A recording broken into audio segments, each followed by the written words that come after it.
Hey guys, tonight we dive feet first, literally, into the slow, muddy rhythm of ancient Egyptian laundry. You're not a pharaoh. You're not a scribe.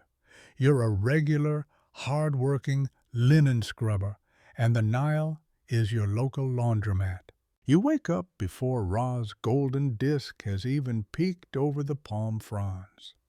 The air is thick with dew and the faint scent of yesterday's boiled barley. Your house is modest, made of sun-baked mud bricks, with a reed roof that leaks when it feels dramatic. You're curled under a scratchy linen sheet that was clean 3 sleeps ago. The mattress is a tightly packed sack of straw that squeaks every time you roll, which is often because, well, straw is pokey. Outside, the Nile hums like a lazy drum roll. The birds are already awake. You can hear the caw of an irritated ibis and the honk of a hippo, who probably didn't get his 8 hours. You sit up, stretch, and immediately remember that today is laundry day, which means the next several hours will involve more bending, scrubbing, and stomping than any mortal body was built to endure. You fumble for your sandals, which someone has unhelpfully placed beneath yesterday's tunic. The tunic in question is stiff with dust and sweat, and has a mysterious smear on the hem that might be date paste or goose droppings. Either way, it's going in the wash. As you shuffle to the courtyard, you glance up and see the faintest line of pink on the horizon. The sun isn't up yet, but you are, because laundry waits for no one, not even celestial beings. In fact, if you wait too long, all the good riverbank spots will be taken, and then you'll be stuck scrubbing next to that one guy who swears loudly and smells like old lentils. You duck into the tiny storeroom, a cool and shadowy corner packed with jars, baskets, and an overly dramatic lizard who thinks he owns the place. You grab the wicker laundry basket, hand-woven, slightly lopsided, and already half full, with tunics, loincloths, and a pair of shredded temple rags that your cousin swore weren't his. The pile includes your mother's ritual shawl, your brother's school tunic with ink stains shaped like ancient obscenities, and a fancy linen wrap someone borrowed from a noble's house and is trying to return cleaner than it was. Each item is a little puzzle. What caused this stain? What will remove it?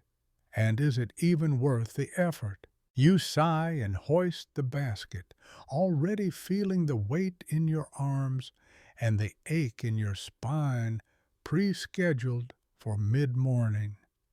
Laundry isn't just a chore in ancient Egypt. It's a slow, squishy, sun-drenched ceremony of trial and error.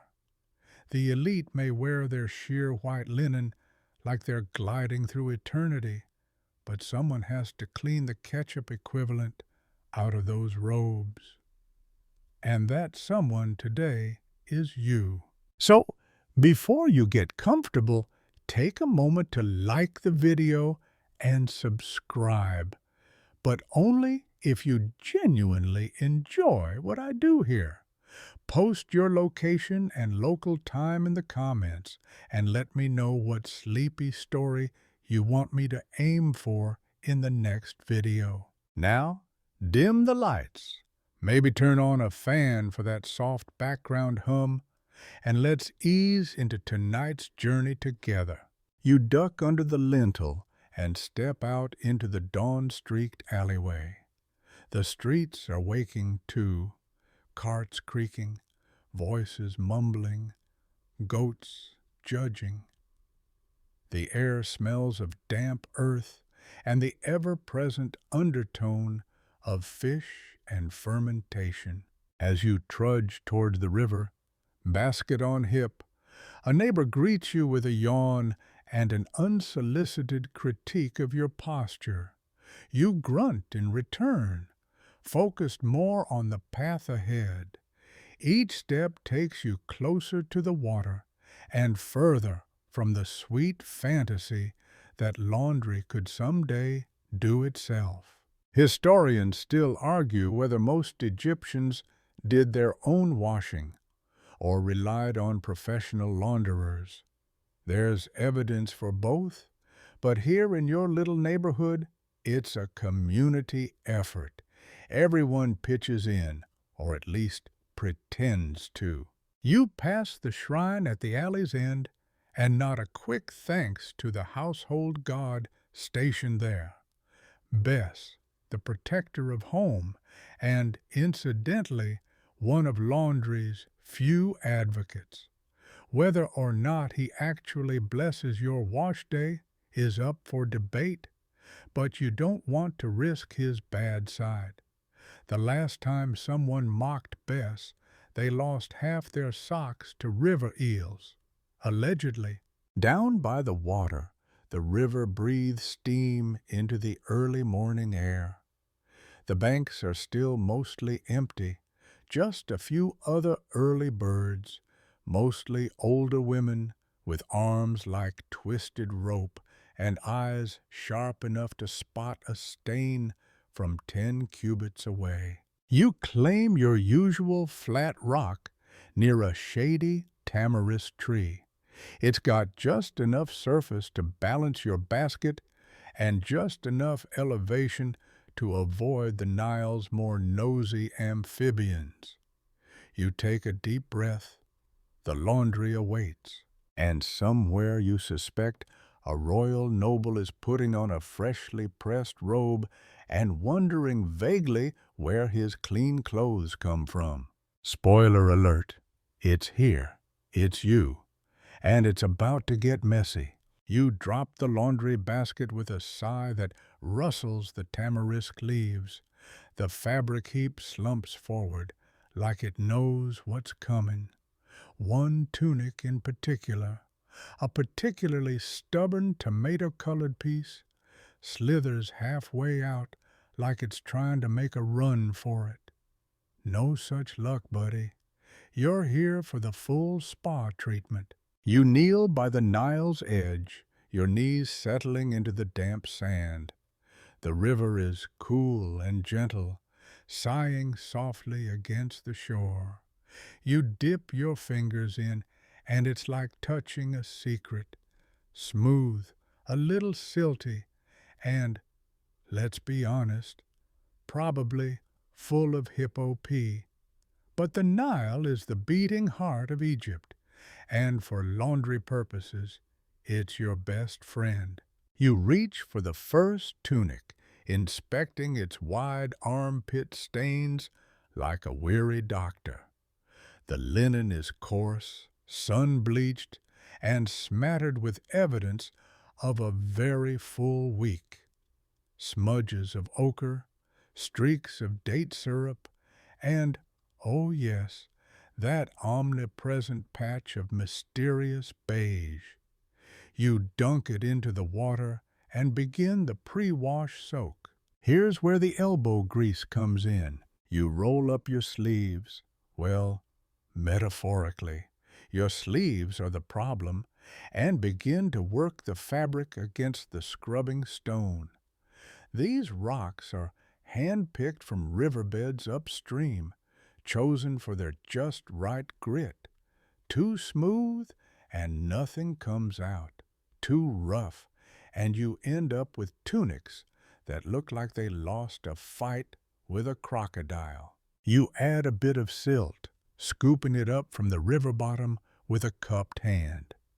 Mud, you've discovered, has its uses. It's mildly abrasive, clings to grease, and helps work the dirt out. Historians still argue whether this qualifies as detergent, but honestly, anything that breaks up goat butter stains is a miracle in your book. Laundry here isn't done with soap. Not exactly. Some people use natron, basically ancient baking soda, if they can afford it. But for the average washer, it's water, mud, friction, and hope. Your arms begin to ache, rhythmically scrubbing the linen against the stone. It's like rowing a boat that never moves, just goes deeper into sudsy despair. A heron stares at you from upriver, judging. You stare back. The heron wins. A woman settles next to you, dropping her own basket with a resigned grunt. It's your cousin, Nabet, the unofficial record holder for most dramatic complaints about washing. She squints at your technique and shakes her head. "You're bruising the linen," she mutters, even though her tunics look like they've been sanded by pharaohs. You ignore her. Instead, you pull out your secret weapon, a hollow reed tube filled with crushed soapwort, an herb some swear by. It foams slightly when agitated.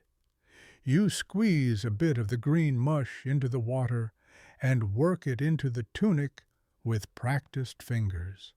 The smell is grassy, earthy, and only mildly revolting, kind of like the village elder's breath after a radish feast. Nabet peers at your mixture suspiciously. "Trying to poison your laundry? Trying to impress the gods?" You reply. The tunic starts to lighten just a little, and you feel that tiny flicker of triumph all washerfolk live for. A victory not just against stains, but against the entropy of the universe. Laundry is strangely spiritual in Egypt. Cleanliness is linked to ritual purity, after all. Temples have rules about who can enter and what must be worn. Even the dead are buried in fresh linen, tightly wrapped, as if to say, "I may be a desiccated husk, but I am a dignified, desiccated husk." You wring out the tunic and lay it on a sun-bleached reed mat to dry. The fabric flops like a fish, then settles into stillness. Now for the loincloths. These are trickier, not because they're bigger or dirtier, but because they tell stories you'd rather not hear. Skid marks, curious holes, and stains that beg more questions than you're willing to ask. You sigh and start again. Scrub, rinse, wring. Elbow grease meets Nile grit in a choreography older than the pyramids. Somewhere a priest is chanting, a builder is hauling limestone, and you're elbow deep in underpants. It's a comforting kind of monotony. Between tunics, you steal a glance across the river. Children are chasing each other near a docked boat. A monkey scampers past, clutching what appears to be someone's stolen headscarf. The owner shouts in protest, but the monkey flips him off, politely, in monkey terms, and disappears into the reeds. You turn back to your work, snorting softly. It's not glamorous, it's not heroic, but in its own absurd way, laundry is the glue of society. Nobody sings hymns about it. Nobody carves temple reliefs of your blistered hands. But without you, everyone would smell like sour onions and regret. One of the other women nearby starts singing, an old washing tune, wordless and rhythmic. You join in on the second verse, scrubbing in time. The river responds with its own music. Bird calls, frog croaks, the slow slosh of water against shore. Historians still debate whether laundry was a communal event or a solitary one, but in your case, it's both. You're surrounded, yet inside your own sudsy universe, present but adrift. The song ends, but the rhythm stays. Hands move, water swirls, time drips. Nabet nudges you with her foot. "Your mother's shawl," she says, pointing. "It's floating away." You lunge just in time, grabbing the edge before it escapes downstream. The fabric is soaked, but salvageable. You glare at it. You traitor. It doesn't apologize. You squeeze it out with the air of someone betrayed, then arrange it carefully on the drying mat. Sacred shawls require a particular folding pattern, a triangle, then a rectangle, then a fold over the heart. You don't know why, but you do it anyway, just in case the gods are peeking. With half the basket done, and your fingers pruny enough to qualify as raisins, you sit back on your heels. A dragonfly lands on your knee, stares like it's about to invoice you, then flies off again. It's going to be a long day, but you've got elbow grease, Nile mud, and a very stubborn will. Let the next tunic try you. The sun climbs higher, a lazy golden eye watching your progress from above. Your back feels it first, warm, then hot, then borderline grilled, and you shuffle a little to stay inside the shrinking shadow of a sycamore fig. A droplet of sweat rolls down your neck, pausing at your collarbone like it's weighing its options. It chooses down your spine. Bold choice. The second half of the basket awaits, looking bulkier somehow, despite physics and your deep desire for it to disappear. You reach in and pull out a linen headcloth, stiff with dust and something that might be goat snot. You don't ask. You simply dunk it in the water and begin again. Scrub, rinse, repeat. Nearby, an older woman named Taya is humming and slapping a tunic against a flat basalt rock like it insulted her ancestors. She doesn't speak much, but she makes a mean laundry paste from crushed acacia pods, mashed dates, and something she won't identify, but smells faintly of onions and fear.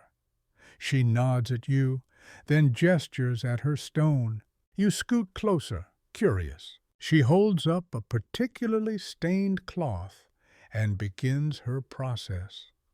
A scoop of the mysterious goo, a splash of river water, and then, aggressively, smashing the fabric in rhythmic bursts.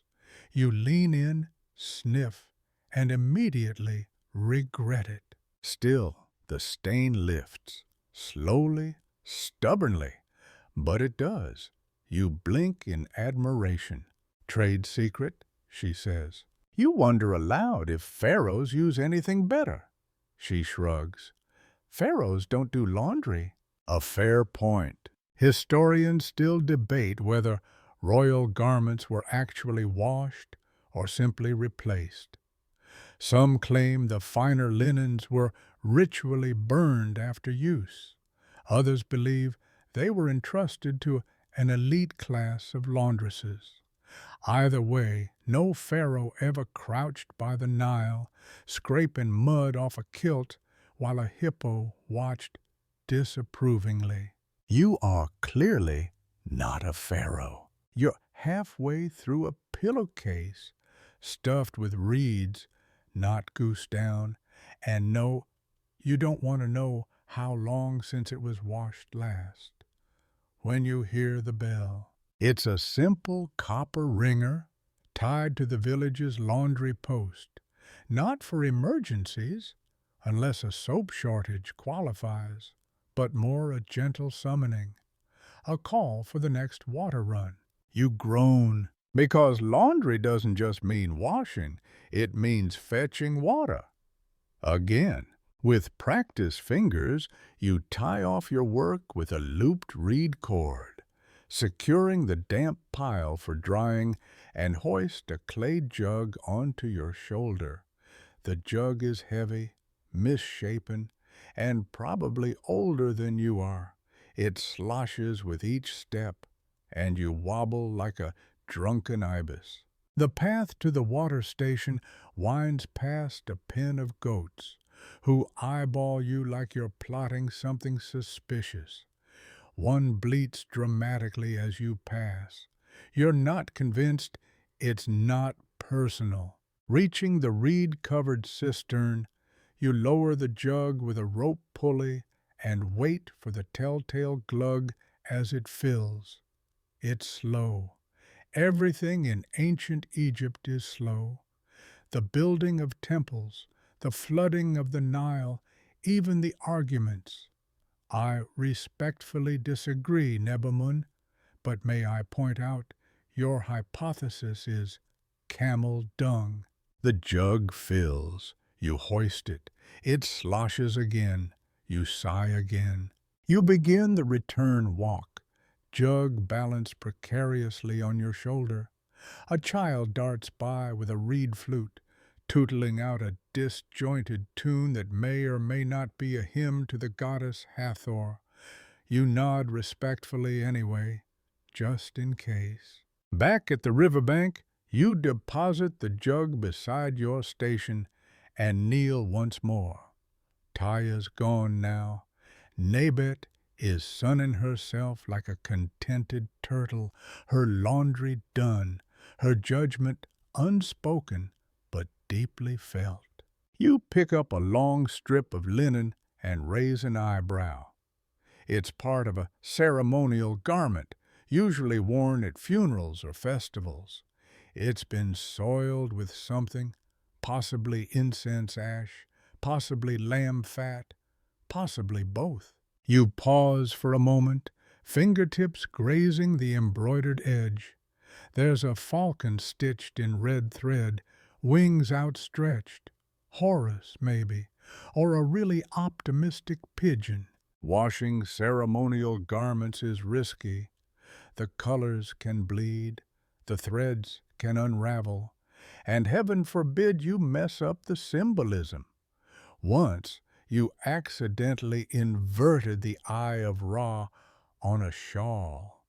The priest wouldn't stop sneezing for 3 days. Scrubbing gently, you take your time. You hum a song under your breath, one your grandmother used to sing when washing your hair. It involves a lot of references to crocodiles and not putting honey in your ears. It's around this time you start to appreciate the silence. The others have trickled off. Nabet left at some point, probably to go nap under a fig tree and claim she was supervising the gods. The river is quiet. The heron's back, still judging. You rinse the cloth and wring it carefully, then smooth it out with reverence. It gleams faintly in the light, cleaner than it has been in weeks, maybe months. A tiny tear near the hem catches your attention. You'll patch it later. Because that's the thing about laundry. It's not just washing, it's caring, it's noticing, it's remembering whose tunic has the burn mark from the festival torch, or whose loincloth mysteriously smells of onions every Tuesday. It's a form of memory keeping, one stain at a time. You begin folding the dry items, tucking them into woven baskets lined with papyrus. Each fold has its rhythm. a double over, a tuck under. The folds matter. Too tight, and the linen creases. Too loose, and it flops. As you reach for the last item, a child shift, tiny and mended with blue thread, you pause. You smile.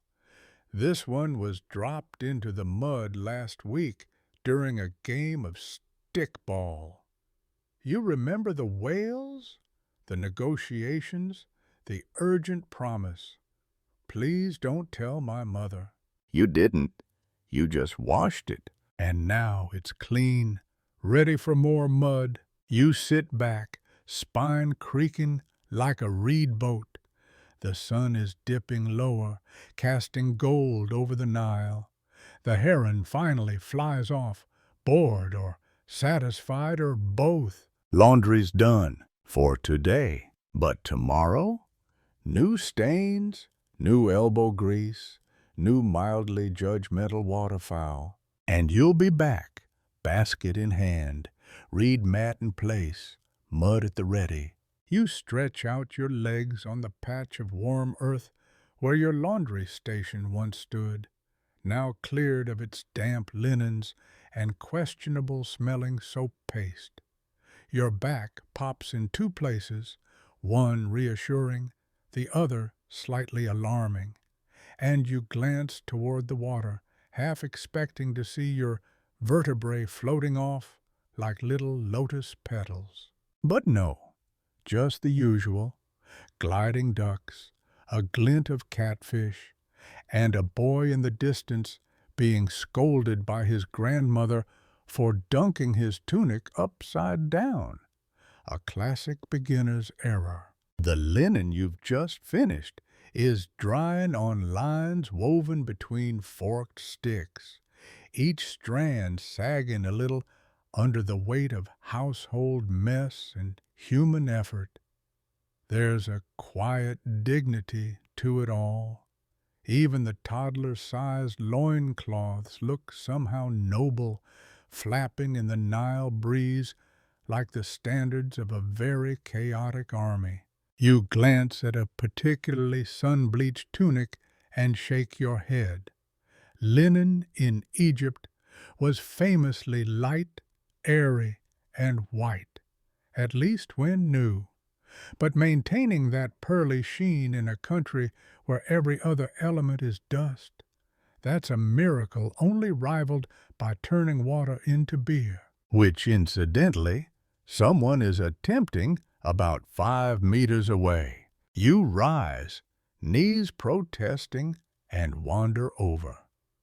The neighbors, bless them, have decided to try brewing beer, using a home kit that mostly consists of bread crusts, barley mush, and unearned optimism.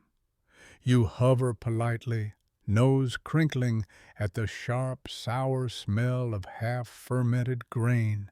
Want to try it? One of them offers, holding out a clay cup the color of regret.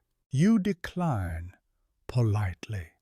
You have laundry-related dignity to maintain. As you retreat, you pass a woman wringing out something long and vaguely scaly. You squint. Is that? Yes, a crocodile skin apron. You ask, because how could you not? She grins. Used for funerary rites. Belonged to my uncle. You nod solemnly. Historians still argue whether such garments were practical wear or purely symbolic. There's evidence of priests donning crocodile leather during certain rituals, though some believe it was more about invoking Sobek, the crocodile-headed god of strength and fertility, than protecting one's thighs from ghostly danger. You ask if it's washable. She shrugs. Sort of, if you don't mind the smell. Noted. You head back to your little corner and begin organizing the dry linens into return piles. Tunics here, headscarves there, an alarming number of loincloths stacked like some ancient lasagna of modesty. You stop when you reach the laundry tools, your washing paddle, a smooth-edged stone that feels like a river-polished potato, and a rough brick used for stubborn spots. These aren't just tools, they're trusted allies. Your team, if you will. You lay them out reverently. The paddle's handle is wrapped in faded red cord, probably from some old temple offering. You've carved a smiley face on one end, mostly to keep from crying during particularly heavy washing days.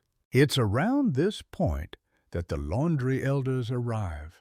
You hear them before you see them. Shuffling feet, the low clink of bead necklaces, the rhythmic tapping of canes. A trio of women known informally, but not unkindly, as the Wrinkled Trinity. They've washed more garments than you've had birthday cakes. They appraise your work with trained eyes. Too much folding, one mumbles. Not enough elbow grease, says another, though she's smiling. The third just taps your shoulder, hands you a mint leaf, and mutters, "Chew this if the soap gets in your mouth." You tuck the leaf behind your ear like a medal. High praise in its way. One of the elders sits beside you and begins telling a story about the time she washed a royal scribe's robe only to discover an entire document hidden in the lining. Mostly shopping lists and love poems, she says, but still private. You laugh, then wonder aloud. Were clothes used for smuggling secrets? Historians are divided. Some records suggest embroidered messages or hidden pouches were sewn into linen belts or headdresses, particularly during times of political unrest. Others argue these claims are overstated, romanticized by modern minds desperate for espionage in every thread. Still, you tug at your own belt, feels pouchless, disappointing. The conversation drifts to the uses of different clays and muds in cleaning. Nile mud, it turns out, contains a compound not unlike modern detergent, thanks to centuries of silt deposits and microscopic life forms.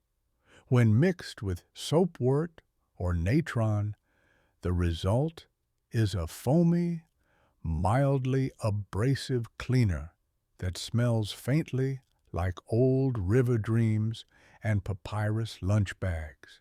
You scoop a handful from the bank and rub it between your palms. It's gritty, cleansing, grounding. It's strange how something as simple as mud can hold such quiet power, just like laundry, just like you. The sun dips lower now. Shadows stretch long and lazy across the village. You begin wrapping the clean garments into cloth bundles, knotting each with practiced loops. One bundle has a tiny reed whistle tucked inside, a child's payment slipped in as thanks. You smile. You're keeping it. A breeze lifts off the water. The lines flutter. One cloth sails loose and floats down the river like a ghost ship made of napkins. You chase it, miss it, watch it go.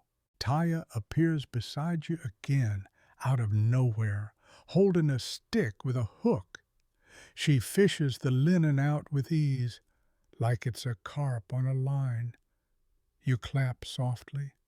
She nods once. "Laundry karma," she says. You like that. Laundry karma. As you carry the final bundles toward the village path, you catch one last glimpse of the riverbank.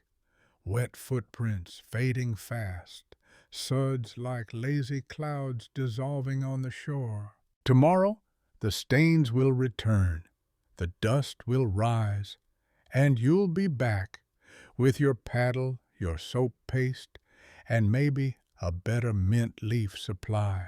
but for tonight your hands are clean, Your back is sore, and your heart is oddly light. you pass under a crumbling lintel Into the shade of your home compound, arms heavy with fresh washed linen bundles that smell faintly of sun, damp rock, and something sweet you can't quite place.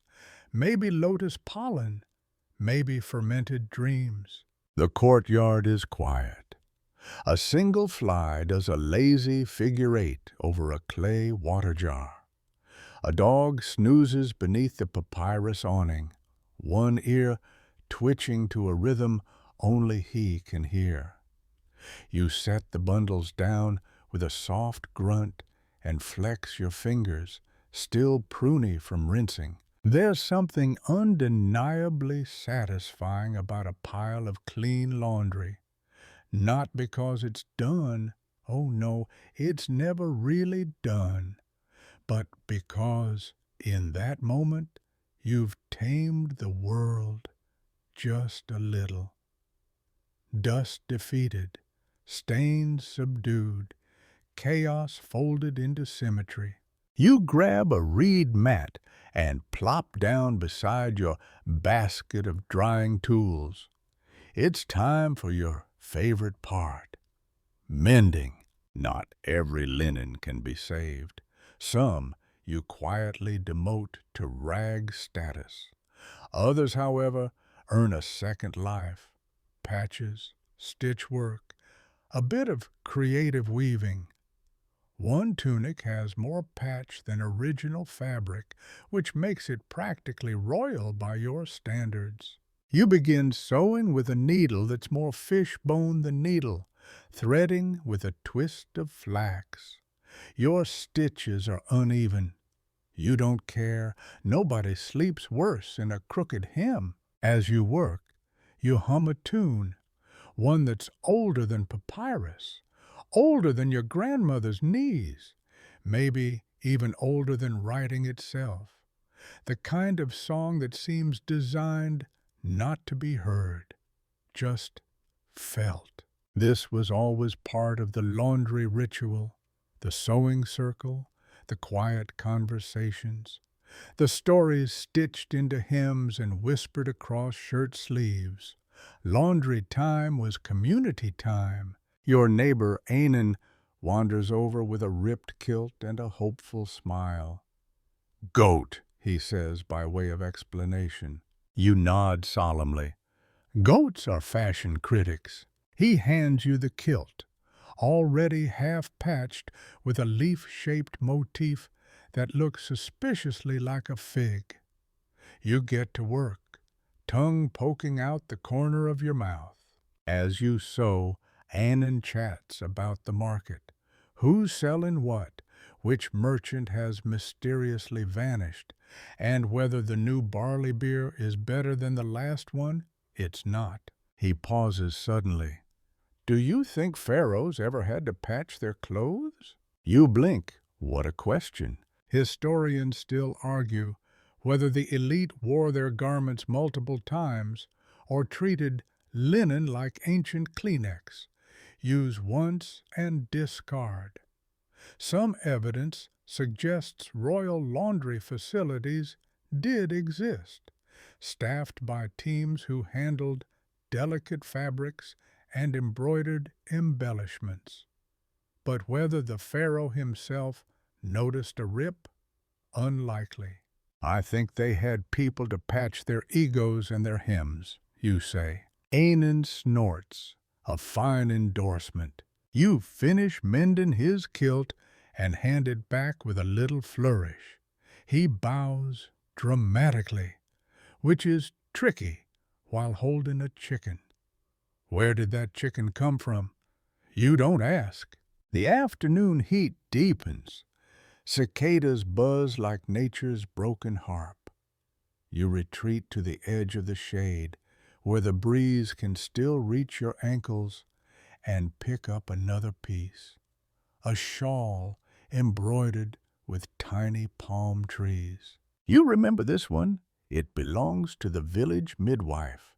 She swears the embroidery wards off evil spirits and breech births.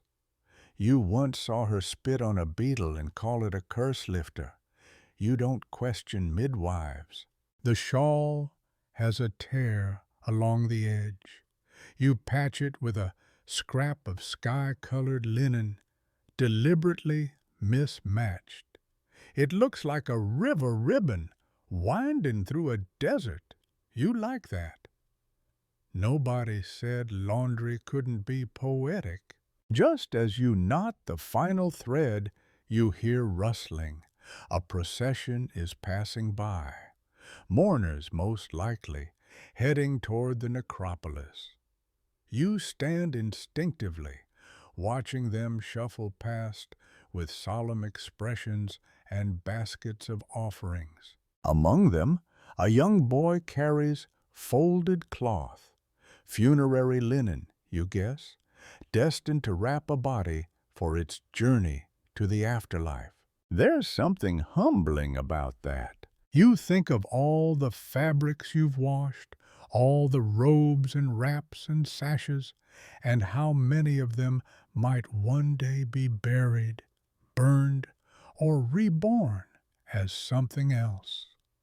In Egypt, linen wasn't just clothing, it was currency, status, a spiritual vessel. And sometimes a final goodbye. The procession fades into the sun haze. You sit back down, hands idle, heart a little heavier, but not in a bad way. Laundry touches everything. You realize life, death, love, argument, ceremony. It's the invisible background rhythm of a civilization, a silent drumbeat of soap and water. You reach for your last item of the day, a square cloth stained with something reddish-brown, pomegranate maybe, or wine, or both. You try not to think about how it smells like heartbreak. As you scrub, you notice the fraying edge of your own tunic. You sigh. Another patch job for later. Laundry karma. Remember? A chicken clucks from somewhere very close. Annan's again, probably. You lean back, stretching your arms above your head, and close your eyes for a moment. The scent of soapwort clings to your skin. The river murmurs nearby, patient as time. Your job isn't glamorous. You'll never be carved into a temple wall or named in an official decree, but your hands hold history. They scrub the sorrow out of funeral shrouds, stitch love into wedding sashes, and wrestle the Nile itself into submission. Tomorrow the dust will come back. The goat will misbehave again. The beer will still taste like regret. But for now, you've done your part. And somewhere in the folds of clean linen, in the rhythm of paddle on cloth, in the whispered songs and crooked stitches, you've stitched yourself into the story too. You wake before the light fully blooms, your skin still damp from dreams. Morning in Egypt comes softly, like linen unraveling in reverse.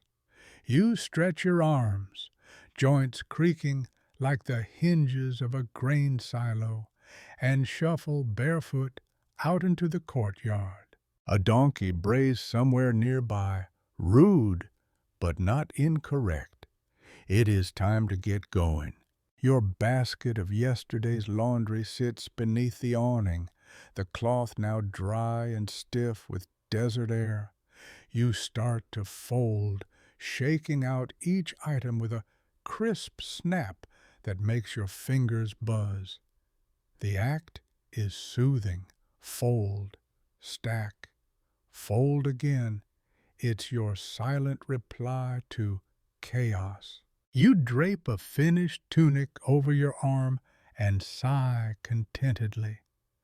This one's going to a merchant, a regular, who smells like dried figs and pays in sesame cakes. You like him. But before deliveries, there's a task you keep putting off. Dyeing. Oh yes, laundry isn't just about washing away the past. Sometimes it's about adding color to the future, usually a muddy, uneven color, if you're honest. Dyeing linen in ancient Egypt? Let's just say it's more abstract expressionism than Pantone perfection. You gather your tools, a beaten pot, a mixture of crushed madder root, and a cup of something that used to be beer, but is now more of a science experiment. You also have a few crushed mollusks from the last time someone asked for a royal purple scarf. That request ended in tears and a smell that still haunts your dreams. Still, you try. You boil your concoction over a small clay stove, stirring with a stick that may once have been part of a broom. The liquid froths into a reddish-brown murk that looks suspiciously like old stew. You dip a scrap of linen and watch it darken, then cool. And ta-da!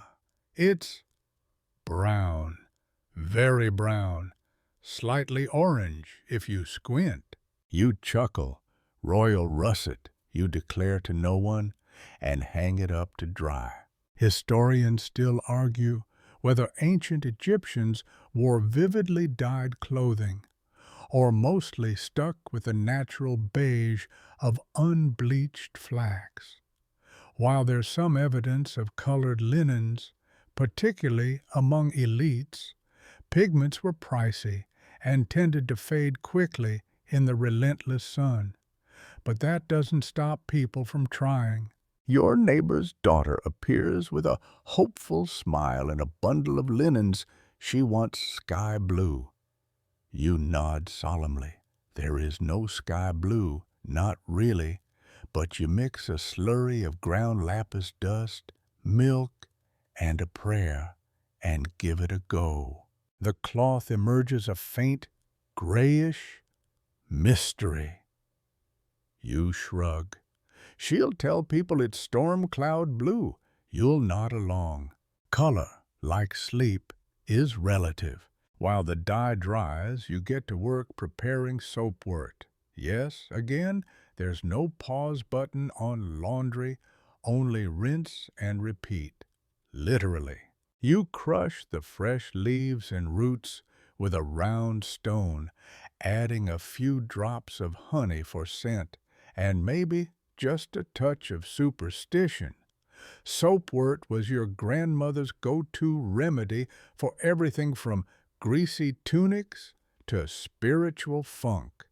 She used to say, "If soapwort can't clean it, the gods don't want it clean."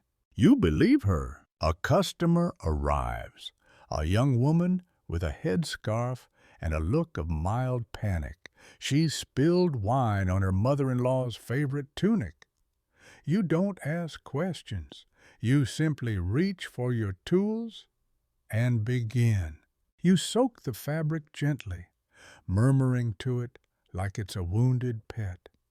You work the soapwort in with circular motions, letting it foam ever so slightly. The wine stain lifts slowly, reluctantly, like gossip at a quiet market. The woman watches with awe. "You're like a priest," she says. You beam, a priest of elbow grease. She doesn't laugh. That's fine. Not everyone appreciates holy humor. Once she leaves, you finally sit, watching the dyed cloth swaying on the line, an uneven rainbow of ambition and compromise. You pick up a half-finished sash and begin hemming it. Stitch, breathe, stitch, repeat. Laundry, at its heart, is rhythm. It's in the slap of cloth against stone, the swish of hands under water, the flap of drying linen. It's music made with wet palms and sunburnt patience. And sometimes you swear the linen listens, like it's storing memories in its threads. Who wore it? Where it's been? What festivals it danced at? Some garments seem heavier than others, not with grime, but with story. You once held a robe so fine, so intricately woven, it almost shimmered in moonlight. The woman who brought it in said it belonged to a priestess, or a thief, or both. You cleaned it anyway. The sun climbs higher now, and with it the laundry line droops ever so slightly under the weight of your colored dreams. You sip from a gourd of tamarind water and stare out toward the river. Across the fields, children run with scraps of discarded linen tied around their waists like capes, pretending to be warriors or gods or giant lizards. You smile. That's the thing about laundry. It's boring. It's endless. It's invisible work. But it's also the backdrop to everything. Behind every triumph, someone washed a shirt. Behind every festival, someone scrubbed spilled beer. Behind every funeral, someone ironed a shroud with their hands and hope. You pack up your tools, giving each one a little nod of thanks. You rub your neck and feel the beginning of a sunburn again. You'll mix a paste of cucumber and goat milk for it later.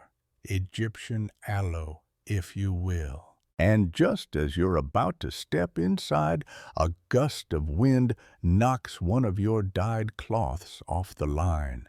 You chase it, laughing as it twists and flutters, a silly brown kite with dreams of flying. You catch it. It smells like effort and soapwort, like life. You hang it back up with extra care.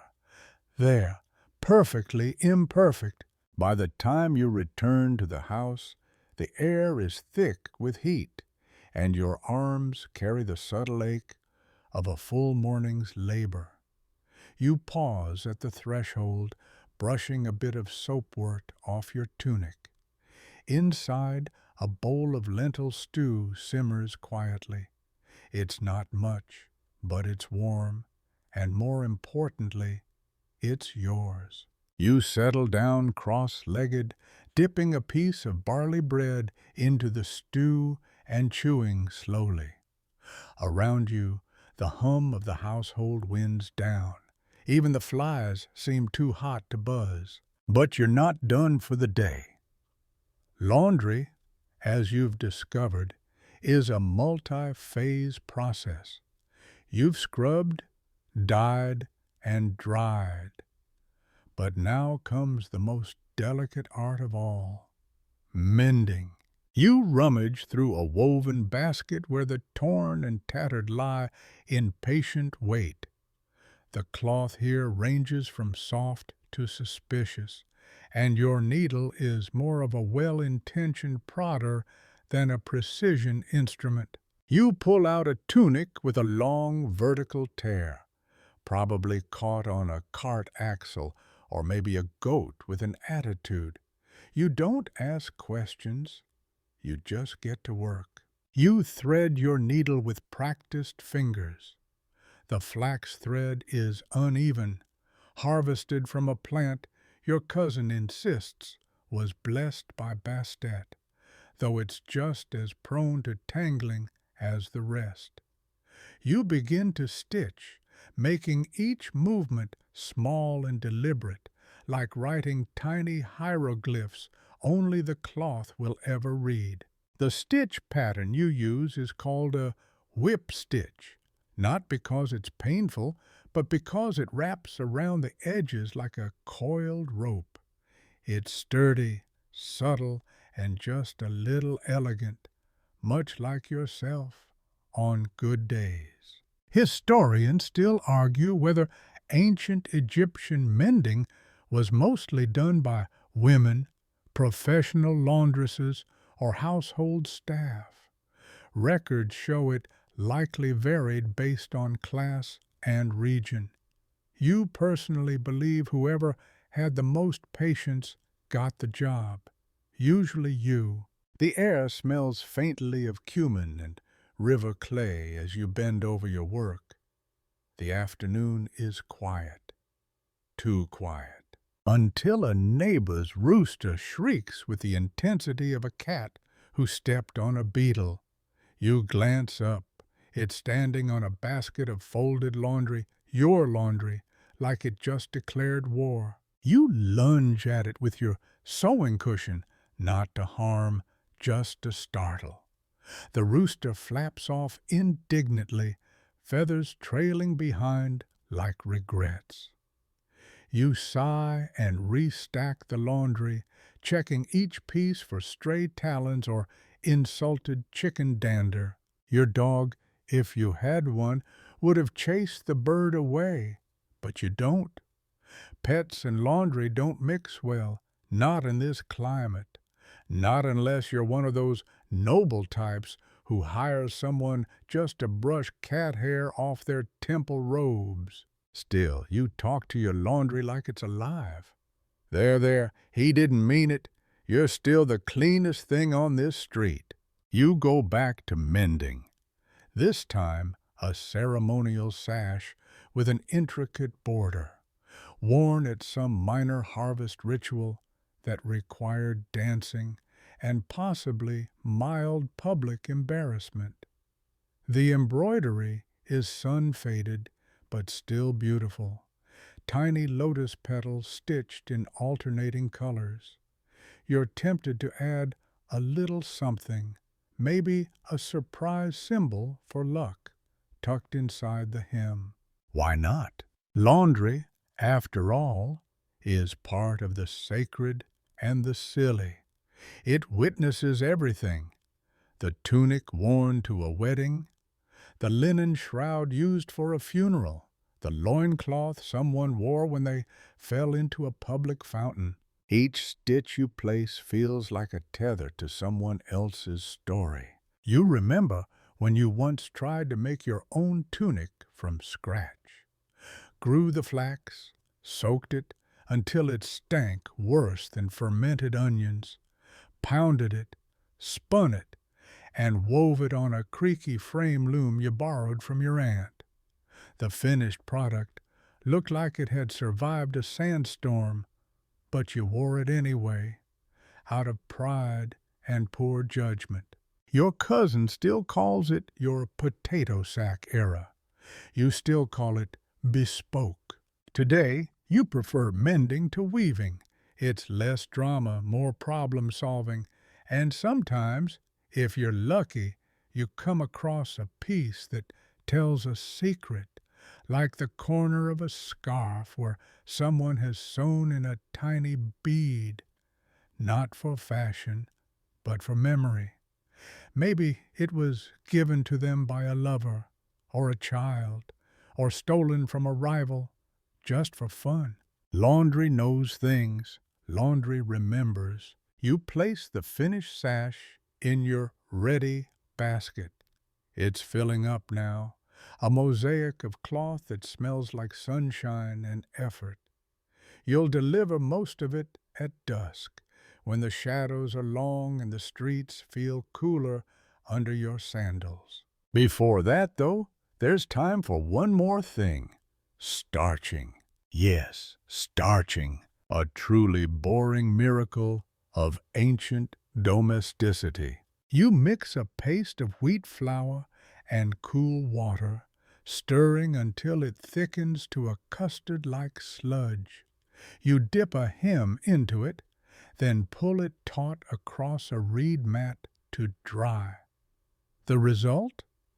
A little more structure, a little more respectability. You do this for ceremonial garments or for people who like their collars stiff enough to cut air. Some historians believe the ancient Egyptians used starch as a form of status signaling. If your linen was starchy and sharp, it meant you didn't work with your hands. You nod along with that theory while elbow deep in goopy starch. Irony, like sweat, is abundant. You finish your bowl of lentil stew cold, standing now, because the sun has begun its slow descent, and the light is golden and lovely. You gather your ready basket, balancing it on your hip, and begin the short walk to the market square for deliveries. People nod as you pass, not because you're famous, but because you keep their clothes from falling apart. Laundry, you think, is like gossip, mostly invisible, absolutely everywhere, and rarely thanked. You hum as you walk, your shadow stretching ahead like a wrinkled banner. The dust of the path puffs up around your ankles as you make your way toward the market square, your laundry basket bumping gently against your hip with each step. The heat is mellowing now, but only slightly, like someone turned down the oven from roast to slow bake. You're sweating again, of course, because this is still Egypt, and you're still hauling enough linen to clothe a small theater troupe. The square isn't noisy yet. It never is at this hour. The fish sellers are packing up, the dried date vendors are counting their coins, and the scent of roasted garlic clings to the air, like someone's awkward conversation you walked in on. You head to the usual spot, near the stall where a woman sells perfumes out of tiny alabaster jars, half of which you suspect are just melted beeswax and optimism. You set your basket down with a soft thud and begin your rounds. The first tunic you return belongs to a potter with forearms like tree trunks and a voice that sounds like someone sandpapered a goat. He sniffs the clean cloth suspiciously, like he's not sure whether to thank you or eat it, and then grunts his approval. You're fairly certain that's a rave review in potter speak. Next up is a set of linen wrappings for a priestess, delicate, pale, and entirely too long for anyone mortal. She insists they must hang just so during her temple processions or the gods get twitchy. You don't argue. You just hand them over and smile politely while she tries to remember if she paid you last week or merely intended to pay you. Spoiler alert, she didn't. Still, you let it slide. Temple customers come with fringe benefits, like access to bulk natron and gossip about upcoming solar festivals, and also the occasional side job mummifying someone's pet ibis, which, weirdly, pays better than laundering anything used by the living. You move along, handing over handkerchiefs, headscarves, and ceremonial sashes, each one folded with the kind of care you usually reserve for papyrus tax records or fresh honey cakes.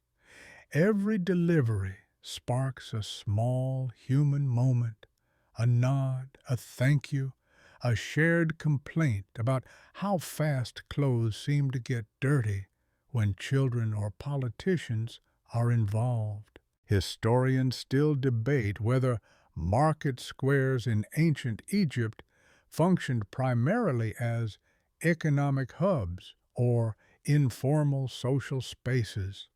You're inclined to say both, After all, where else can you buy onions, hear rumors of a camel love triangle, and get your sandals restrapped while drinking barley beer out of a gourd? You pause at your favorite stall, run by a pair of elderly twins who sell dyed linen cloth, and argue constantly about what shade of blue best honors the goddess Hathor.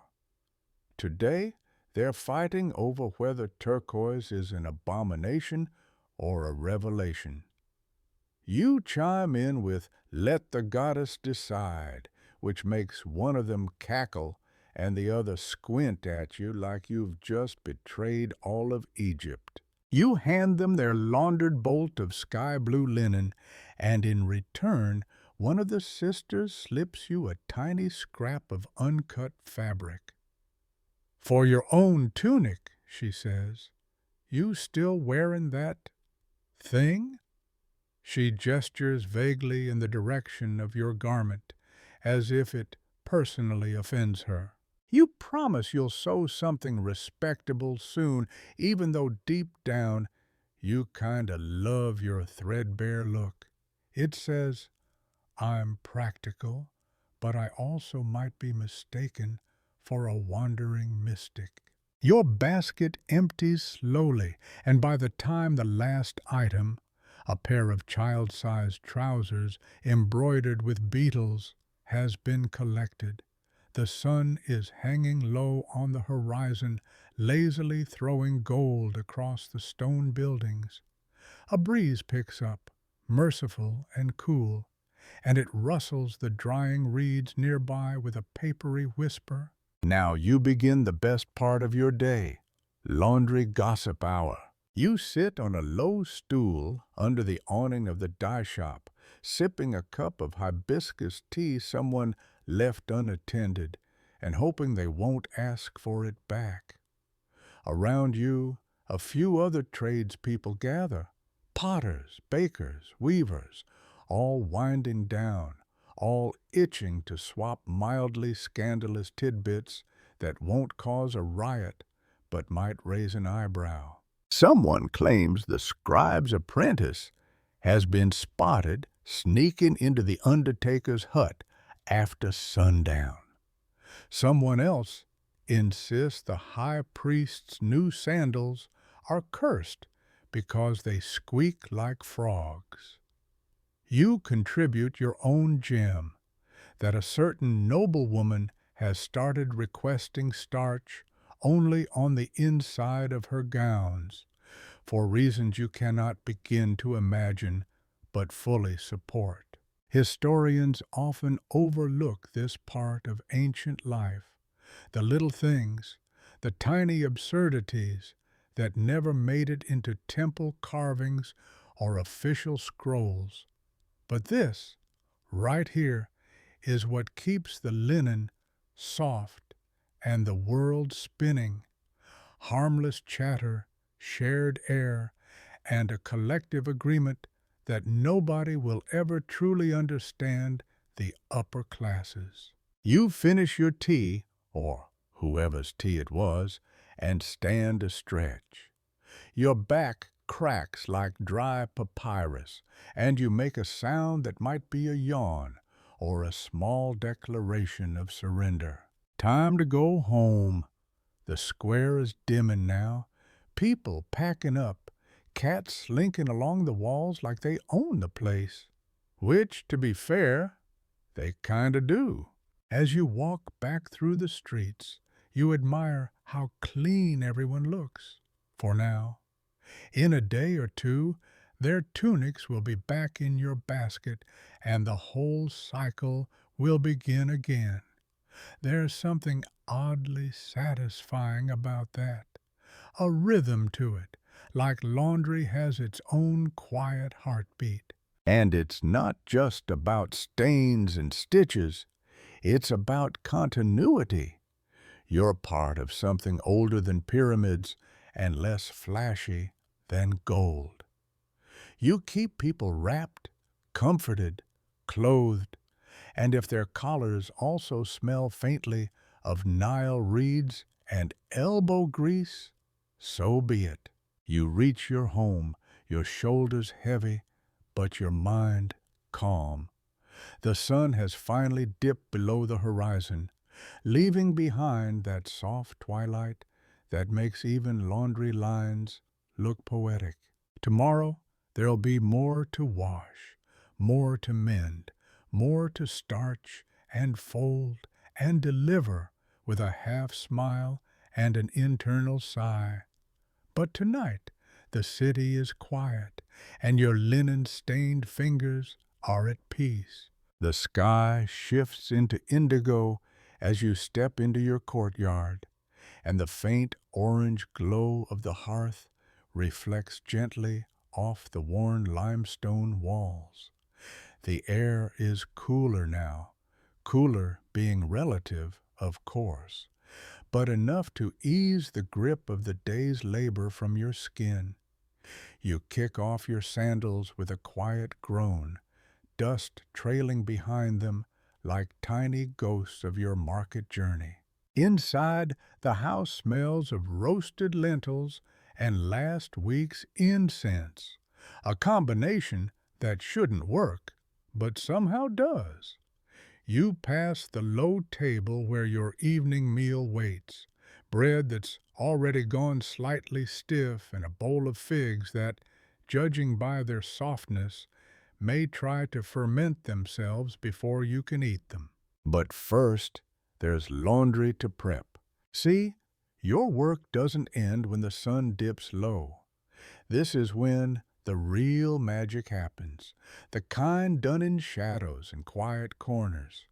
You kneel beside your storage baskets, tugging open woven lids to reveal a fresh haul of dirty garments. Someone has spilled wine, someone else has lost a battle with fish oil, and someone, a child, judging by the smudges, has clearly been rolling in something suspiciously bird-like. You sort the clothes by texture and color, mumbling a few curses under your breath, though nothing too harsh. The linen hears everything after all. You run your fingers over the folds, checking for tears or worn edges. A rip in the wrong place can spell temple embarrassment or worse, uninvited draftiness during processions. Historians still debate whether laundry workers in ancient Egypt were considered skilled professionals or just glorified water haulers. But you know better. There's art in this. Each fold, each soak, each smoothed seam is a brushstroke in a larger canvas, one of civility, decency, and the basic human urge not to stink like the back end of a camel. You gather your tools for tomorrow, your paddle stick, your woven scrub mat, the special wooden comb used to fluff cloth fibers just enough to hide minor sins. Your secret stash of lotus-infused rinse water is running low, but you'll stretch it out another week, unless another priestess orders an emergency purification robe, which happens more often than you'd expect. Apparently, the gods are picky about sweat marks. Outside again, you begin your evening ritual, washing the tools themselves. You dunk the paddle in a shallow tub, watching silt bloom in lazy spirals as the day's grime lets go. The moon reflects faintly on the surface, and for a moment you imagine you're back at the Nile, elbow deep in cold river water, frogs chirping from the reeds like gossiping aunties. You remember that one time, years ago, when you dropped a nobleman's underrobe into the current. Gone, just like that. Floated away like a silk ghost, probably still haunting some fisherman's net to this day. You laugh softly. The nobleman never noticed. He probably assumed the gods took it as a tax. Inside, the silence is familiar, comforting. The gentle clack of your tools drying on the rack, the flutter of laundry strings tugging in the evening breeze. You sit on the cool floor and begin patching a linen collar torn along the seam.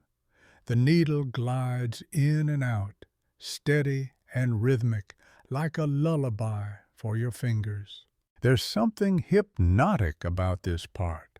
No shouting vendors, no cranky clients, just you, the cloth, and the memory of today's market scent still clinging to your tunic, a blend of roasted chickpeas, sweat, and something vaguely minty you can't identify. Possibly donkey shampoo. You think back to earlier, how the priestess looked suspiciously at her starch-stiff robes, how the potter offered you a fig in exchange for a rush job, and how the perfume sellers still haven't forgiven you for suggesting their myrrh smells like divine foot sweat. It's odd, really. You're elbow deep in other people's messes, and yet you know them better than they know themselves. The folds of their lives run through your fingers. You learn who spills frequently, who tears their sleeves from stress, and who starches their collars before visiting someone they aren't supposed to be visiting. You stitch and hum and think about tomorrow's loads, a wedding robe from the West Bank, a healer's sash slightly blood-stained, and a child's blanket, soft as breath, that still smells faintly of tamarind. Historians often focus on kings, battles, and temples, but they miss the glue that holds it all together. The quiet rhythm of home chores, the power of a clean sheet, the deeply underappreciated joy of socks that don't crunch when bent. You yawn. Your cat, because of course you have a cat, appears from somewhere, her eyes twin moons in the dark.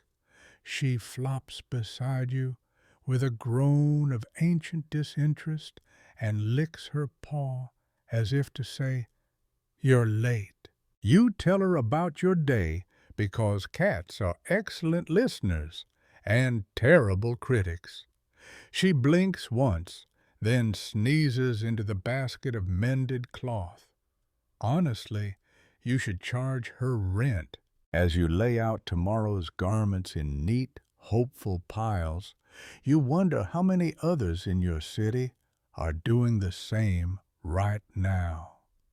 Stitching, soaking, folding, repeating, a whole undercurrent of invisible effort humming beneath the louder business of priests, scribes, and kings.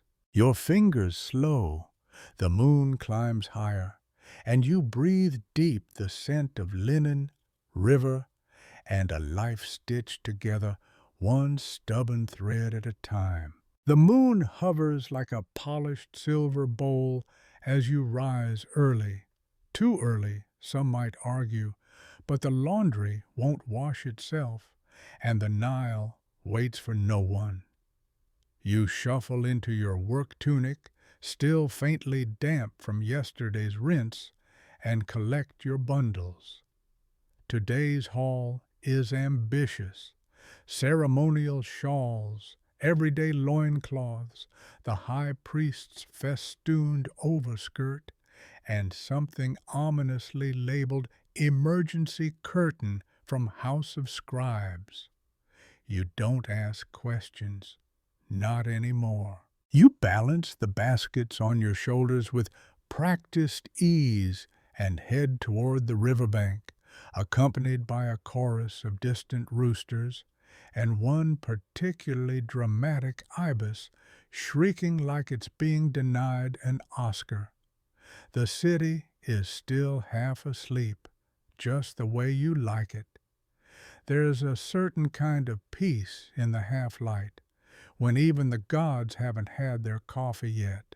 Once at the Nile, you find your spot. Everyone has one, and territory disputes over laundry rocks are real enough to have caused actual scuffles in the past.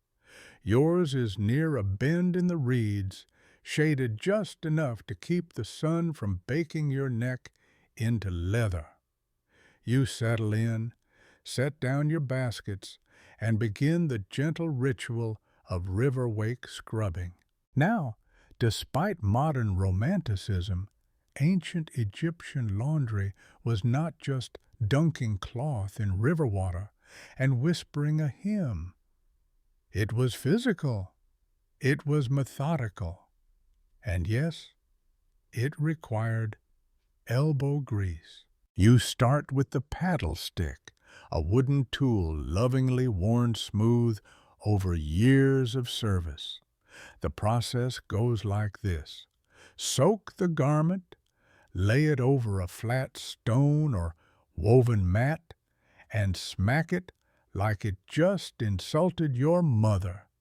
Then twist, rinse, and repeat.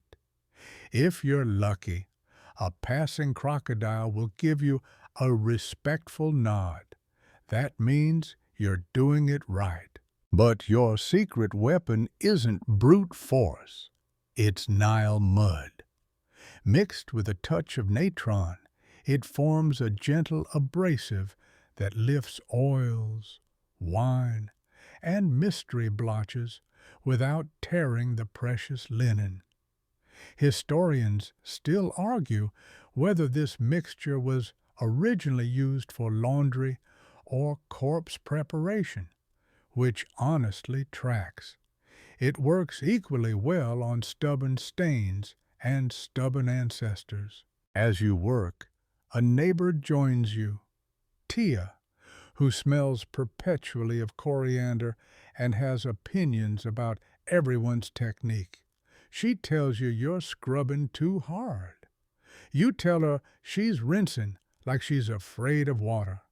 It's all good-natured, the kind of banter built over shared mornings and mutual wrist pain. Nearby, a group of boys splashes noisily, one of them losing a sandal to the current. His wail of betrayal echoes across the river as his friends collapse in laughter. You remember being that age, your own sandal slipping into the reeds while your aunt shouted that Osiris himself wouldn't bless your feet until you found it. You never did. You're pretty sure a hippo is wearing it now. You wring out a freshly scrubbed tunic, shaking it twice to chase off wrinkles, then lay it flat on a sun-warmed reed mat. The drying process is crucial. Too much sun, and the cloth stiffens like bark. Too little, and it sours. You've learned to read the breeze like a sailor reads tides. The priest's overskirt needs special care. No mud mixture here, just pure Nile water, filtered through a linen sieve to catch fish, grit, and the occasional judgmental frog. You massage the cloth gently like it's royalty, which, in a way, it is. This fabric has seen more sacred oil and incense than some shrines.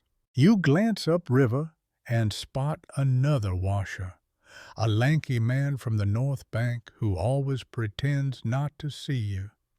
He's rumored to sing love songs to his drying laundry, but no one's confirmed it, not yet.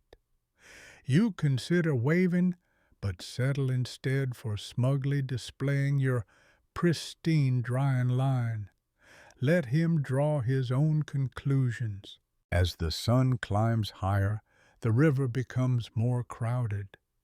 A woman carrying a basket of baby tunics joins the crowd, lamenting the price of natron. Another begins airing her husband's linens, muttering about accidental stew spills in a tone that suggests absolutely no accident occurred. The gossip flows as freely as the water. Someone claims Pharaoh's sandals are now embroidered with lapis. Someone else swears a crocodile stole their laundry soap. You try not to laugh, which makes it worse, and soon your paddle is slipping in rhythm to suppressed giggles. You return to the drying line and fluff a nearly dry robe. The texture's perfect, soft but crisp, like a well-kept secret. You remember the boy whose mother once thanked you because your washing made him smell like a person again. High praise. A breeze rolls through, rustling the linen like sails. You pause for a moment and just breathe.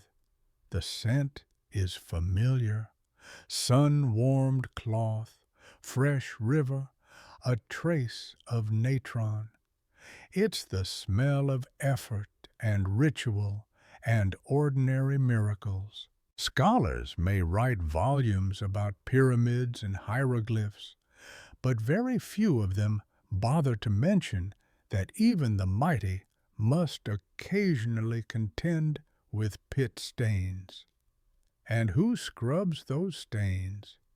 You do. You and the rest of this river-worn, sun-bronzed fraternity of unsung textile heroes. Your final load is soaking as the sun begins its descent, and you can already feel the work in your shoulders. You stretch, not gracefully, but effectively. Tia teases you for creaking like an old floorboard.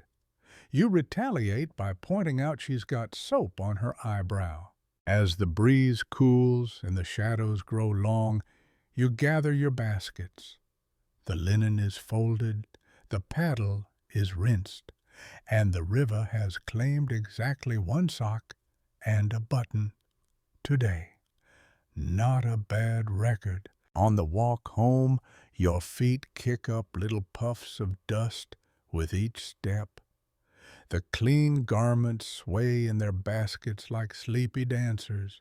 You're tired, sure, but it's the good kind of tired, the kind that smells like sun-dried cotton and small victories. And tomorrow, there'll be more laundry, more elbow grease, and probably more gossip about Pharaoh's footwear. You reach home just as the sun melts into a golden haze behind the distant palms, the horizon blurring like wet paint. Inside, the air is thick with the scent of dinner, lentils, leeks, and that ever-mysterious fish paste that somehow tastes better than it smells. You drop your laundry baskets with a satisfying thump and stretch your arms toward the ceiling, like you're petitioning the gods for an early bedtime. Before you can collapse face first into your mat, your younger cousin appears, dragging a clay jar almost her size and declaring that her tunic is spiritually unclean. You're not sure what that means, but given the muddy handprints across the hem, she's not wrong. So, against better judgment, you agree to show her the proper way to wash it, because, as she puts it, you're old and wise. Translation: you know which side of the paddle to hold. Back outside, with just enough light left to see by, you return to the task. You demonstrate the fold-over rock technique again, trying to make it look dignified even as your arms ache. Your cousin copies you enthusiastically, but mostly just slaps the fabric like she's punishing it for bad behavior. Still, it's charming in a mildly chaotic way. As she flings mud with abandon, you muse aloud about the strange importance of cleanliness in Egyptian society. It's more than aesthetics, it's spiritual.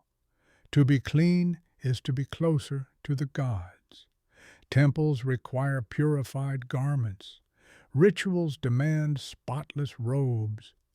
Even common folk, like yourself, bathe regularly and scrub their clothes until the fibers dream of retirement.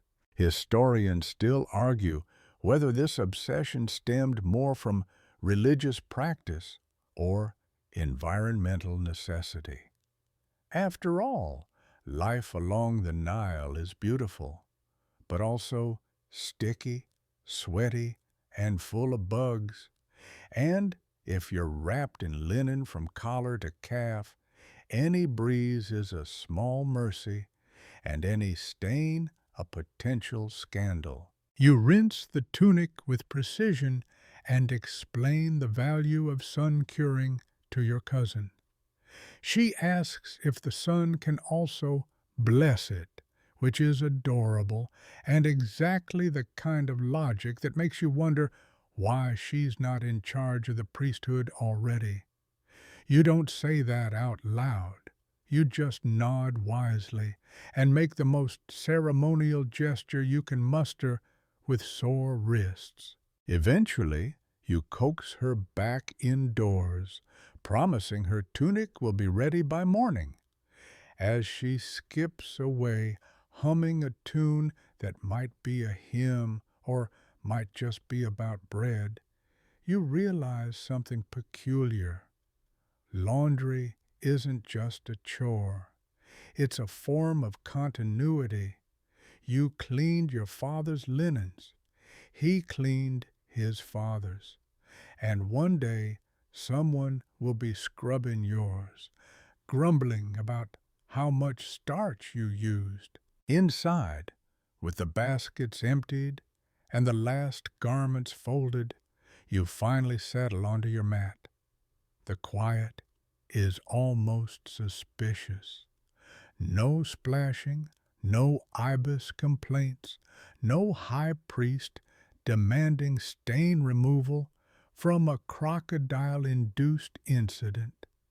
Just the hush of twilight and the occasional creak of the palm thatch roof. You roll onto your back and stare up at the ceiling beams, the scent of clean linen gently rising like incense. In this rare stillness, your mind drifts to the stories those garments could tell. The soldier's sash that's been to the edge of the empire, the merchant's robe stained with foreign spices, even the common loincloth that's seen more festivals than any noble's cape. There's an intimacy in this work. You don't just clean the garments. You handle lives, sweat, joy, grief, laughter, and too many spilled lentils to count. And even though you're rarely thanked, even though your name isn't carved into temple walls, there's something satisfying about that legacy. You remember a traveling scribe once said the laundry workers were the humble glue of Egypt. At the time, you laughed. Glue doesn't haul wet linen for hours or get blisters from paddle handles. But maybe he had a point. Without clean garments, who performs the rituals? Who goes to court? Who marries, prays, harvests, or mourns? You snort softly at your own train of thought, philosophizing about laundry. What's next? An ode to soap scum? And yet, you can't deny the deeper rhythm behind the daily rinse. The repetitive motion becomes meditative. The slap of cloth against stone syncs with your heartbeat. Even the act of wringing water from sleeves holds a certain poetry, like squeezing time itself. Outside, you hear a neighbor shake out her reed mat. Someone hums a lullaby in a nearby courtyard. A donkey brays once, then apparently decides it isn't worth the effort. You roll over again, pulling your favorite robe over your shoulders, a soft, well-worn thing that smells faintly of river silt and lemon balm. You washed it yourself this morning. It dried in the sun, and now it wraps around you like a memory. Somewhere above you, the stars blink on one by one, like lazy eyes opening, and as you sink deeper into the mat, you think of tomorrow's linen, waiting to be soiled, stained, and revived again. Same story, different fibers. Sleep doesn't come easily. Not when your muscles are whispering protests and your brain is staging a late-night performance titled, "What If You Forgot a Tunic?" But eventually, you drift off into that shallow kind of rest, the one where your dreams involve laundry baskets chasing you down a Nile sandbank, and your paddle stick speaks in your grandmother's voice. You wake before the sun again. The sky is that eerie shade of indigo that makes everything look dipped in ink, and even the birds haven't started judging you yet. You roll to your feet, groaning a little, and shuffle to the doorway where the breeze greets you like a sleepy friend. Somewhere behind the temple walls, the priests are already lighting incense. You can smell the myrrh wafting through the morning stillness. It's linen sorting day, a day feared by most and respected by all. You sit cross-legged with a pile of garments in front of you, some so ancient you're sure they predate the pyramids. Your job, sort what's repairable, what needs a deeper clean, and what belongs in the rag pile, which, let's be honest, is where at least 1/3 of the nobleman's underclothes should have gone months ago. You lift a tunic and hold it up to the light. It's speckled with oil, tinged pink from pomegranate wine, and wait, is that fish scale? Historians still argue whether the elite wore perfume to mask hygiene issues or if smelling like a market stall was just a power flex. Either way, this tunic needs a miracle or a cremation. You sigh and toss it into the maybe with vinegar pile. There's a rhythm to this task, too. You inspect, fold, stack, repeat, and occasionally mutter to yourself. That part's essential. You don't really know what you're saying, but the garments seem to respond better when they're spoken to gently, like a cat, but less bitey. Some linens carry more than just dirt. They carry stories. One long sash you handle today is embroidered at the edge with tiny symbols, a name, a date, a crude drawing of a cat, probably someone's farewell gift, or a wedding wrap, or a laundry worker's idea of a joke. You imagine the person who wore it, maybe twirling at a festival or sneaking out the back of a fish shop after one too many fermented date drinks. Then there's the bundle marked Temple Reserve. These are sacred items, rarely touched, and cleaned only by those who know the right protocol and can keep a straight face when told that a smear of goat's milk is a blessing.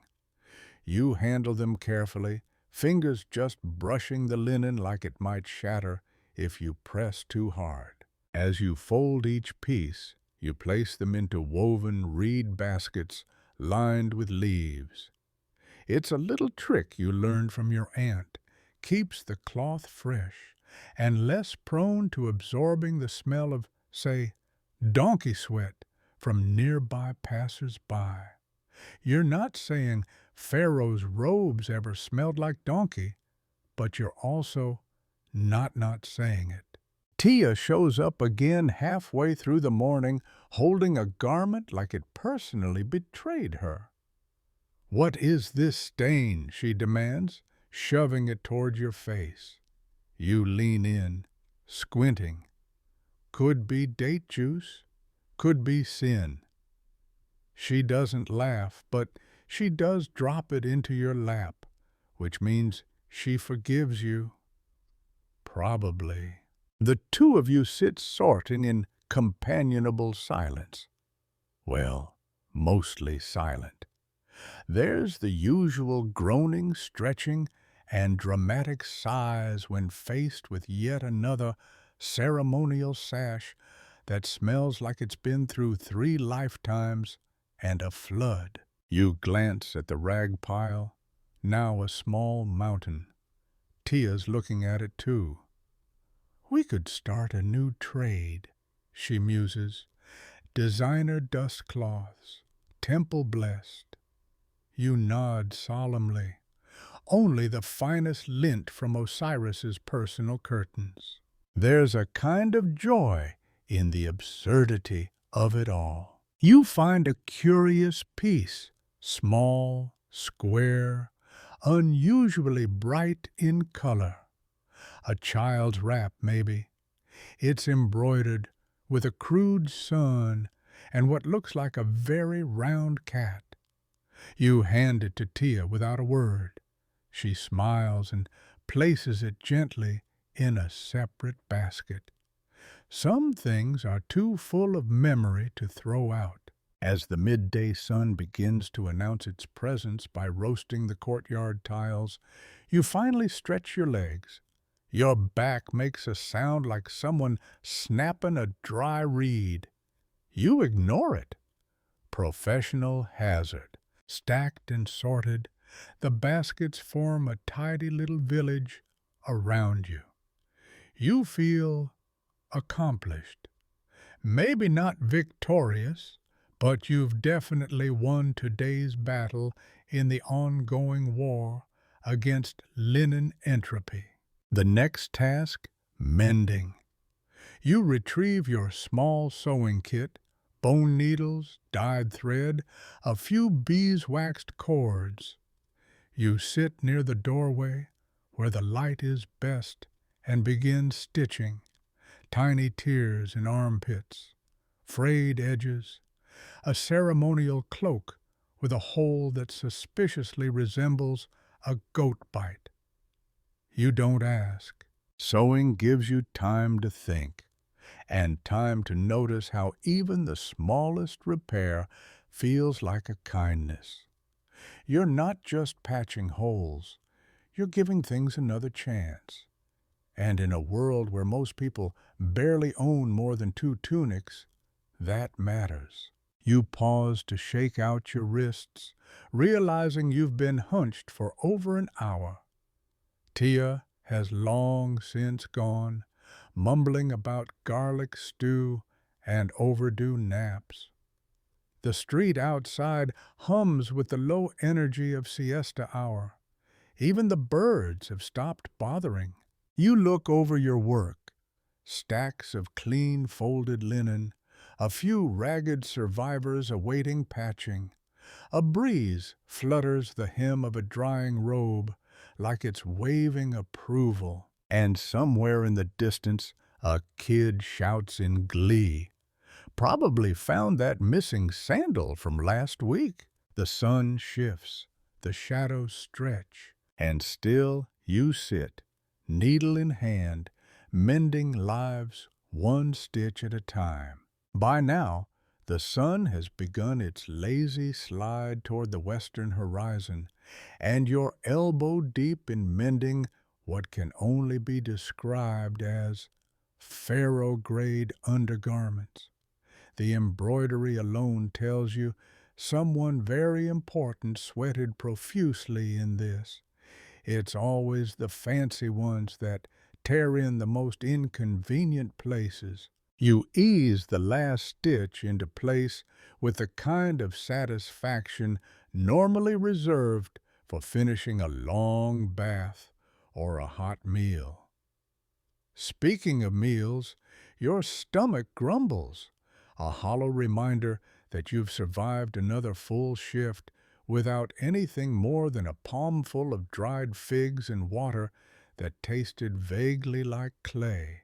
You rise slowly, brushing your knees, and carry your finished work to the storage alcove, a cool, shaded nook where clean garments are carefully layered and labeled by type, status, and, though no one admits it, sniff test priority. Linen has a memory, you know. Leave it crumpled in the wrong corner, and it will sulk with permanent creases. Once everything is stowed, you wash your hands in a nearby basin, the cool water a small luxury that makes you sigh.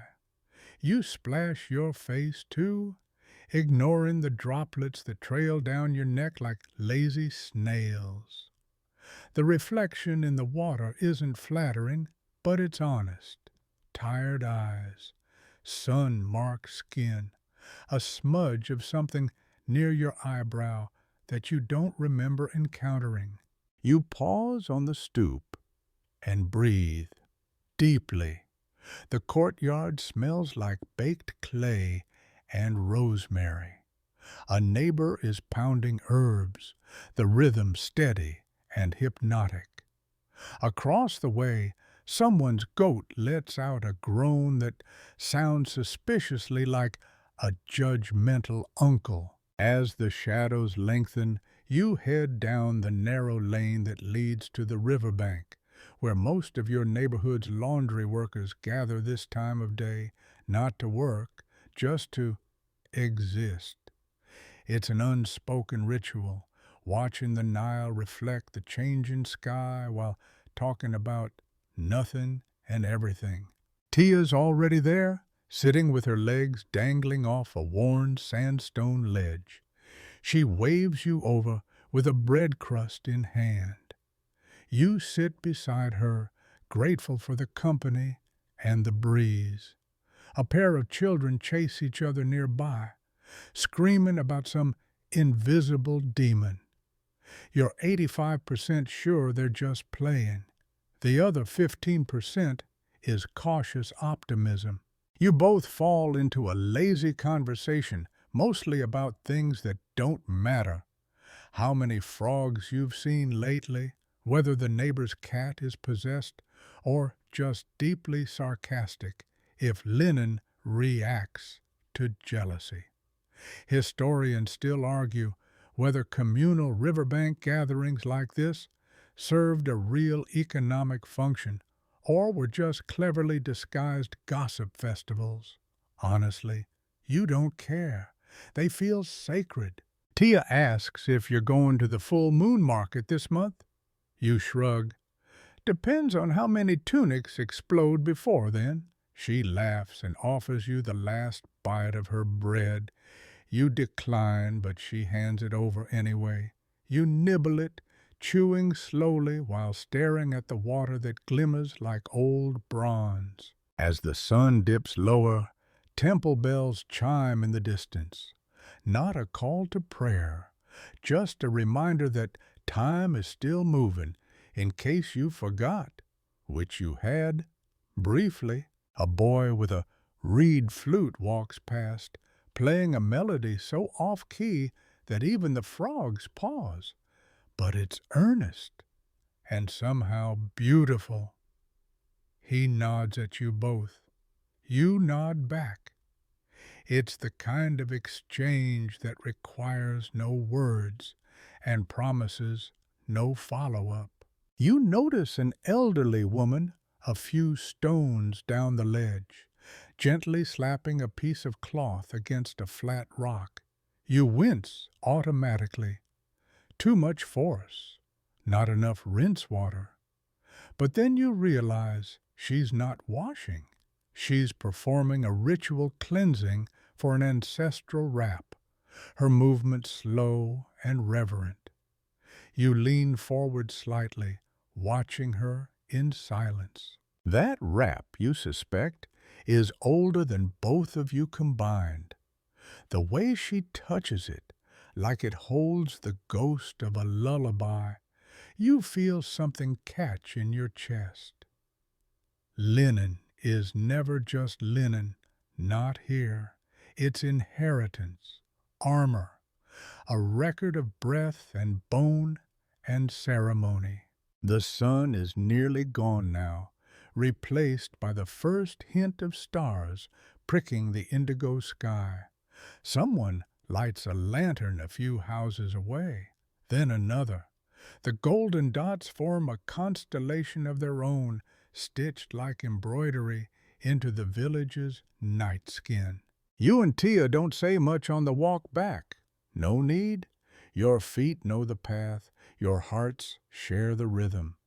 There is something deeply comforting about ending the day the same way it began, shoulder to shoulder, carrying the weight of labor with someone who understands it, stitch for stitch. Back home, you light a small oil lamp and hang your work robe by the door.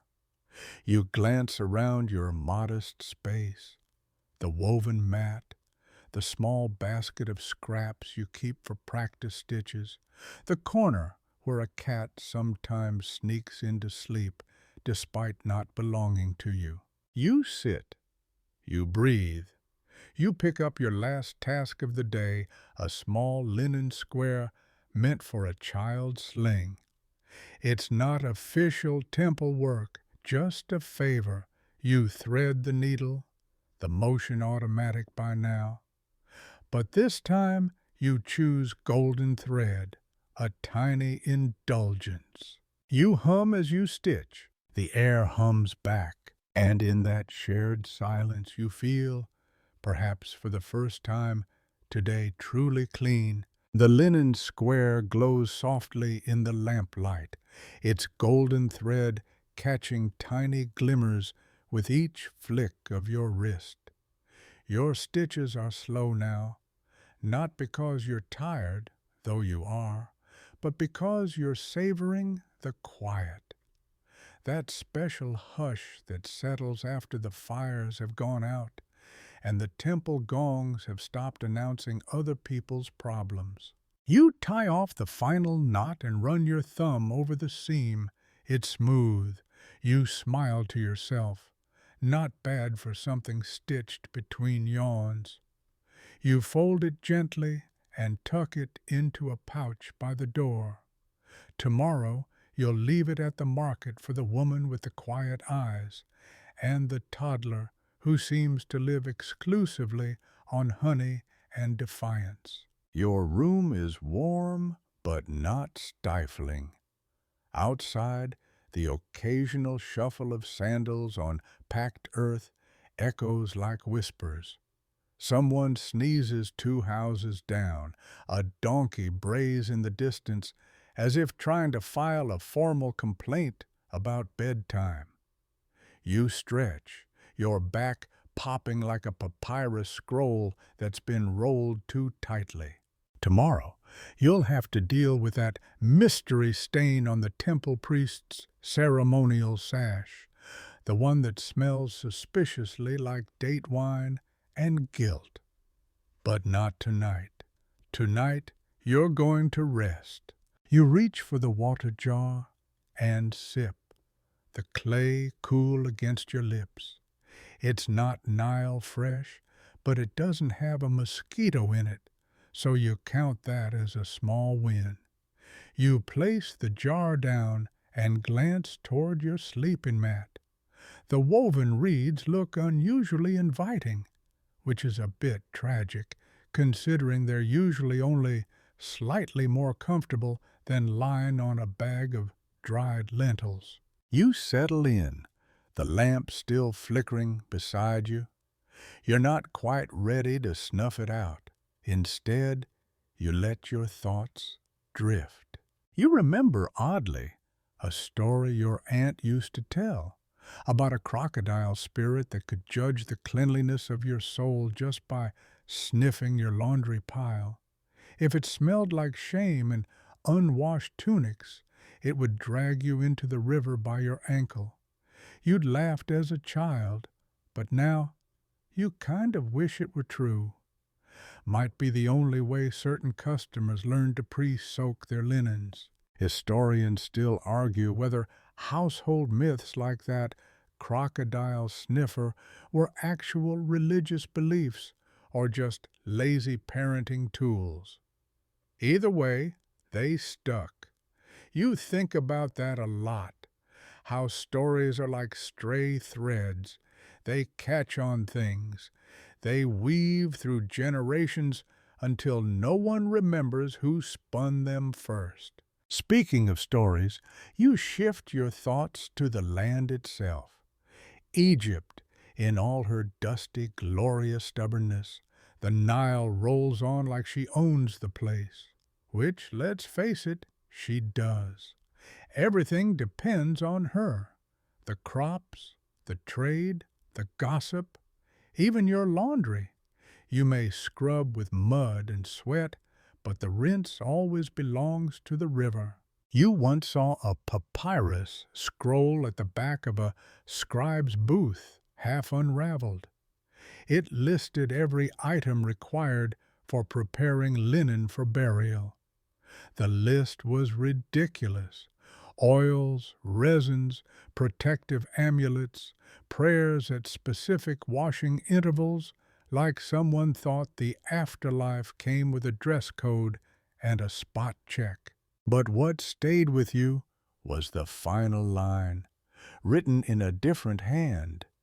Make it soft. No one likes to be itchy forever. You snorted when you read it. Still do. But also, you get it.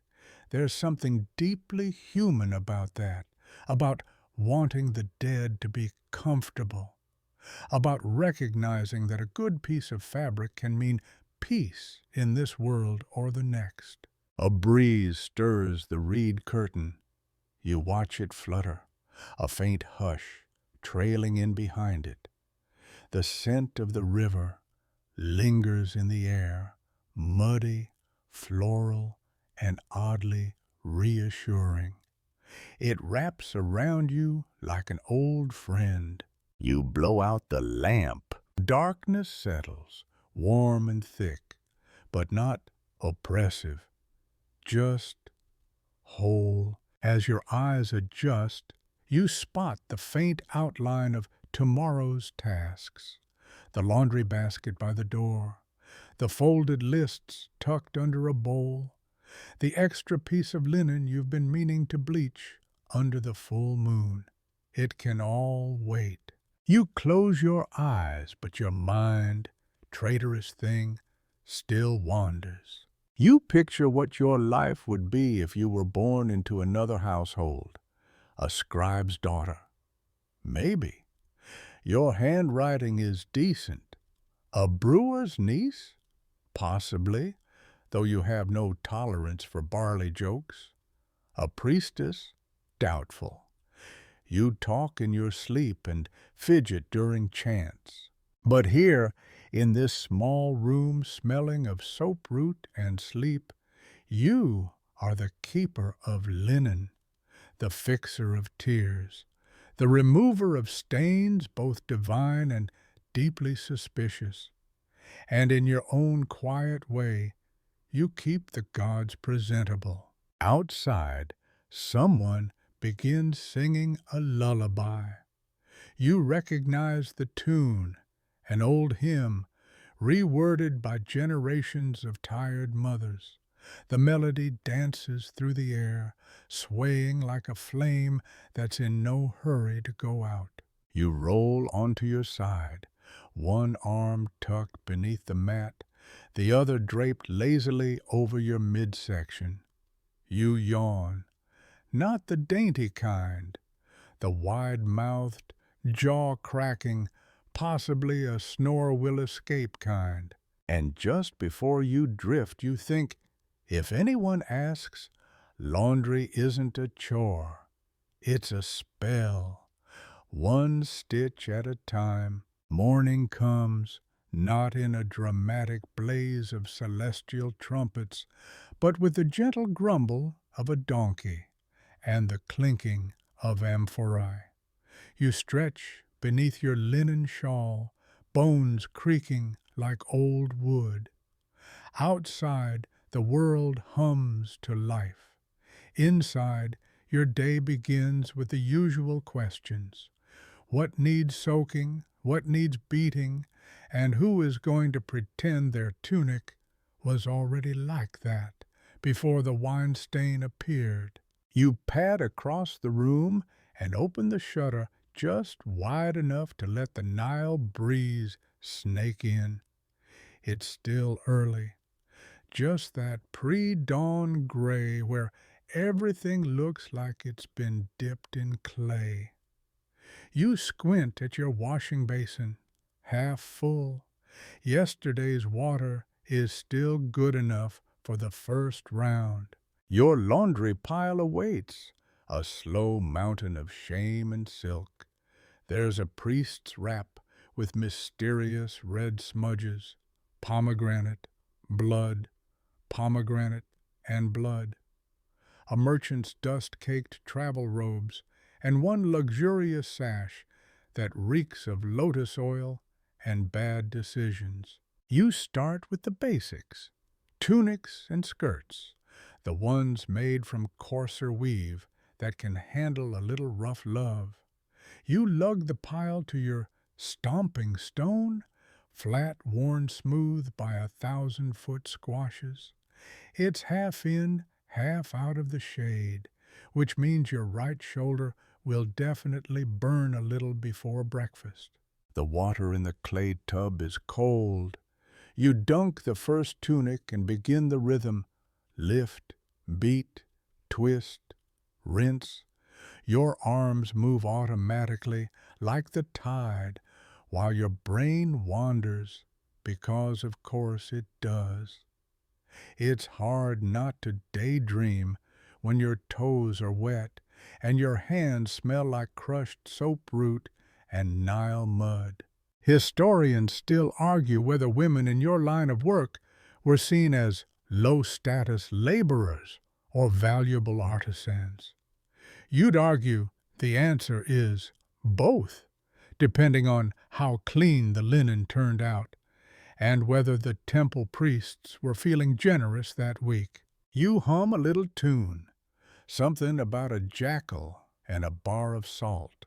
You're not sure where it came from, but the rhythm helps.